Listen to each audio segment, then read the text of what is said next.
Welcome back, everyone. MUFC versus everybody. I am your host, Sean, and this is the channel where we talk about anything and everything under the sun related to Manchester United, related to the Premier League, and anything that bashes Liverpool or Arsenal for that matter. So, welcome back to the channel.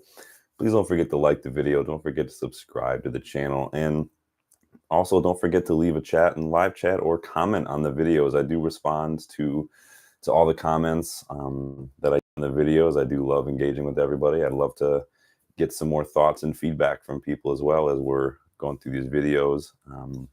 So don't forget to do that as well. I do comment on all of them, and then maybe you'll get a little shout out on the videos if I see something pop up. So big up everybody for tuning in. I appreciate that on your early morning or maybe your early afternoon, depending on where you're watching from. And this is today's daily Man United news roundup. Obviously, we do these every day, and it's been fun to kind of sift through a lot of the rumors and news, kind of dive a little deeper into those rabbit holes, and kind of filter out a lot of the talk and a lot of the just regurgitation and a lot of just the speculation nonsense to really get down to the nitty gritty and what's going on. So a little bit to dive into today. Obviously, today we're going to be also wrapping up our series on our managers that have been heavily linked to United. Again, that's not me saying I want Ten Hag out. It's not me saying I prefer any of these managers. If you've been following along, go watch the videos. If you haven't, don't forget to like them and leave a comment if you can. We're just talking about links with managers. So today we'll wrap that up with our part 5, really, and we're going to be looking at Thomas Tuchel later on. So don't forget to come back. It's a big one. It's a long one. It's very detailed. There's a lot to Thomas Tuchel that I think a lot of people don't know and aren't aware of, and there's a lot that he brings to the table. But it remains to be seen if he'd be a good fit for United. If you want to find out my thoughts, if you want to learn a little bit more about Tuchel that you can't just get from Twitter or the MEN or anything, come back later for some fun insights. So without further ado, let's get stuck in on today's news roundup, shall we? So first and foremost, big up to the women's U21 team for winning their league title yesterday. They did beat Arsenal's U21. So big up the women's U21s. I think they wrapped up their Northern League trophy earlier, a couple weeks ago, I want to say as well. So our academy is doing bits this season. They're winning trophies left and right. They're beating rivals. They're scoring for fun. And that's not without, congrats to the men's first team and the women's team. They're both in Wembley for their respective FA Cup finals as well. So despite a lot of the chaos, the academy is still kind of carrying a lot of dead weight right now in terms of just that United badge. The women's team are doing really well, so there's still some hope left. But big up the women's U21s. We got a little bit of Champions League news. So despite what we may be thinking, any last bastion of a hope, any margin of optimism regarding Manchester United's men's team playing in Champions League next season is probably officially, truly well and over with. Not only were we confirmed, I think it was last week, to be out of top 4 mathematically, but it's now been confirmed that 5th place in the Premier League is no longer good enough for a spot in the Champions League. Those last 2 places are going to Germany and Italy.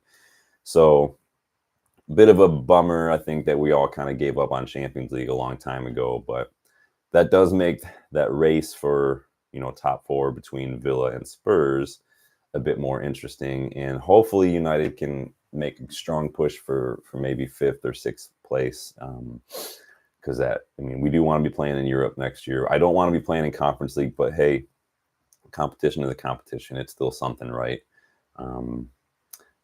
So we'll see how it goes. Like I've said before, I don't know if we would go very far in Champions League if we did qualify, considering the state of things, but you never know. Stranger things have happened. Who knows? What do you guys like to drink in the morning when you wake up? Like I said earlier, I start with water, brew some coffee, and have a couple cups of coffee in the morning just to kind of, I just like the taste of it. But I know not everyone's a coffee person. Some people do tea. Some people chug a big 24-ounce of pop. We call it pop here in Michigan. I know some people call it cola, soda, whatever. Sometimes I'll do tea, but if I do tea, it's usually in the afternoon. But let me know what you guys are drinking this morning. Love to know how we all start our day. We got some transfer news here. So this is regarding potential player sale. So according to Turkish journalist Aksem Gazetesi, there it is, got it that time. It's one of those things, right? It's going to be a random tangent. It's just our brains are just hardwired for patterns and things that we know. So when it comes to like letters and numbers, our brain uses what patterns that it knows to kind of streamline new information. So when we get words and names, especially like this, our brain sometimes has this kind of brain fart moment where it's just like, I don't know what that is. So no offense to the journalist, but Gazetesi, it is difficult sometimes.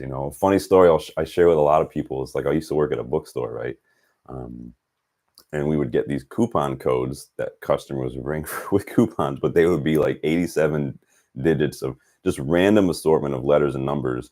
And when I was working at the register and I had to ring one up, I would feel like an idiot because my brain would just be like, what is happening? Because our brains, again, are used to like 1, 2, 3, 4, 5, A, B, C, D, F, G. But when you've got all this random stuff, our brains are like, what are you trying to do to me? They like blows a microchip or two when it tries to do that. So interesting little psychoeducation for you today. So in any case, getting back to the transfer news here. So this is coming from MUFC MPB. Apparently, Turkish giants Galatasaray and Fenerbahce are interested in Casemiro this summer. We know Casemiro is heavily linked with a move away. Saudi clubs were reported interested in him yesterday. We talked about that. Now we've got some Turkish clubs. Of the two, you could easily see Galatasaray being the bigger one. They have their bigger name in Turkey. But he might want that extra payday if a Saudi club comes calling, and United might, quite frankly, want a bigger transfer fee for Casemiro. He still has a year or so left on his contract. We paid a lot of money for him. We're going to want to get as much of that back as possible. He's not doing us any favors, obviously, with the way he's been playing. My thoughts on him, especially in that semifinal against Coventry, are well documented. I was not happy with Casemiro. He was 50% to blame for that goal we conceded, that pen that we gave away to Burnley last weekend. So not too happy with Casemiro right now. He's playing like a guy who's got one foot out the door already, and I'm not happy with it. But we don't have another defensive midfielder because that's just the way it is. And he's playing center back. So it is what it is right now. We don't really have a choice. So we do have some potential manager shakeup news. So we know that Thomas Tuchel was announced to be leaving Bayern Munich a few weeks back, or a few months back now.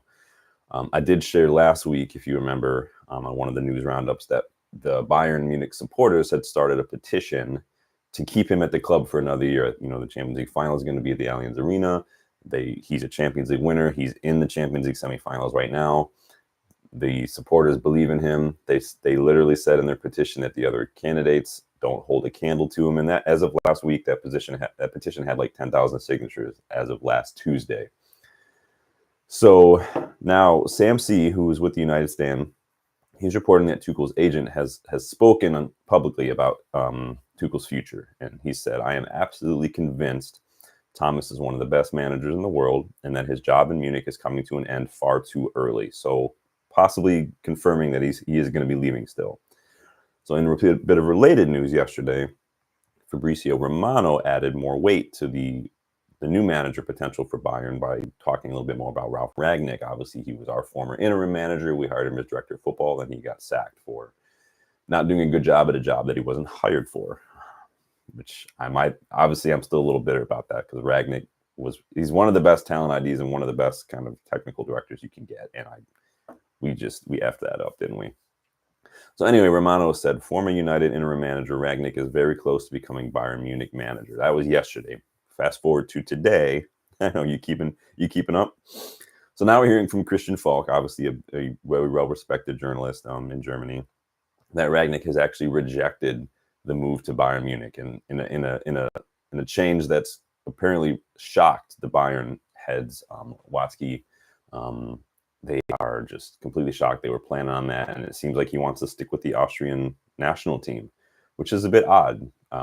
I feel like someone of Rangnick's pedigree in terms of recruitment and everything would would miss it a little bit, but maybe he's just living that quiet life in Austria. I mean, Austria aren't doing bad right now either, so it's a bit crazy. It's all going a bit mad at Bayern, so it's going to be very interesting. I know obviously there's Hansi Flick is still floating around out there. A lot of people have pipped him for the Barcelona job, but there's a chance Xavi might be staying at Barcelona. I've seen Thomas Tuchel linked with the Barcelona job, which might not be a bad move for him either. Although I don't see him getting along very well with their higher ups. But we'll talk more about that in our video later on today.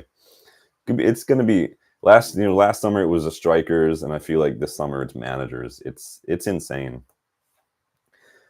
With that in mind, though, as far as manager shakeups and United-related news, so Adam Crafton with The Athletic has reported that United continue to insist that they are planning with Ten Hag for next season. INEOS believe that United's executive team above Ten Hag has not provided him with the greatest chance to succeed, not as much support. We saw those comments come out recently over the week as well. The lack of clear alternatives, the cost of firing him, which we've talked about before, and hiring a replacement, depending, especially if they were going for someone like a De Zerbi, who's going to cost a lot of money. That's also factored into Ten Hag's favor, and we talked about that, So that's all reported in The Athletic. So Ten Hag reportedly looks like he's safe for now. Speaking of INEOS and the changes, what we've been seeing behind the scenes, so it's reported by Muppeteers that once Omar Barada arrives at Man United, he is expected to work in tandem with Jean-Claude Blanc on most aspects of the commercial side of the club, as well as the stadium planning. So not just, squad recruitment and managerial stuff, technical stuff, but also the commercial side. Obviously, you remember Ed Woodward was pretty much the guy for the commercial side. And to be fair to Woodward, we do have a lot of sponsorships. We've got the Maui Jim glasses. We've got the coffee. What is it? The Molina coffee. We've got the Diablo, what's it, like vodka or wine or something. We've got cup of noodles. We've got all sorts of stuff going on. So sponsors everywhere. I'm surprised our kits don't look like, something you'd see in like Liga MX or something, like just head to toe sponsors, like it's a NASCAR. But also the stadium planning. Obviously, we spoke a couple weeks ago that the task force for the renovation in the stadium and that the whole surrounding area that involves Lord Sebastian Coe, and Gary Neville and others had their inaugural meeting to kind of meet and greet, get to know each other, and start that ball rolling. So we're seeing a lot. It reminds me a lot of City coming in and kind of revamping everything from the stadium to the club, the academy, all of it. And I like that. We need to be getting towards that because we really let that slip. And I say we, and I mean the Glazers have really let that slip. So it's nice to see that they're trying to get to work fast. They're trying to get things done. And I know that Sir Jim, there's reports that he'd spoken recently to his, apparently they had like a meeting, a staff meeting. And in that, reportedly, Sir Jim told everyone Dan Ashworth will be arriving soon. So it sounds like, again, things are happening behind the scenes. I like what I hear. Right now, it's all just talk. I want to see things happening. Let's get back to a bit of transfer news. Italian outlet La Stampa reports that United are moving strongly to bring Adrien Rabiot to the club on a free transfer this summer. Obviously, he's at Juventus right now. He's available for free. I think he's 28, 29-year-old French midfielder. Very good midfielder. Very good all-around box-to-box midfielder. Can do work off the ball, can carry the ball, can pick a pass. He's very, very good midfielder. Obviously, the kicker is he's had a bit of attitude issues especially with the French national team in the past, and his agent, who is his mother, and I don't want to disparage anyone's mom, but his agent can be a bit difficult to work with. So that could be a bit of a headache that we might want to avoid, but we'll see. So if you do remember too, from my wild card signings video, if you haven't seen that video, go check it out. I talk about a lot of cheap, unknown potential free agents and players entering the final year of their contract in that video that United should be looking at as we struggle to make ends meet, satisfy FFP regulations, and rebuild the squad amidst all that. So go check that out. It's a fun video. But I did mention in that video Adrien Rabiot being a shrewd piece of business, being available on a free. Obviously, keep in mind, there's no such thing as a free transfer. You've got the wages, probably a signing bonus just to, as an incentive to get a player to choose you over other interested parties. So keep all that in mind. More transfer news. So Spanish outlet Sport is reporting that United are prepared to pay roughly £80 million for Barcelona center back Ronald Araujo. But apparently, only if he tells Barcelona he wants to leave. So basically, United want him to almost force a move, basically. So they probably aren't going to get, their pants pulled down trying to negotiate. It's reported that United have already informed Araujo's agent that they will submit an offer if that happens. But also Barcelona are currently working to extend Araujo's contract.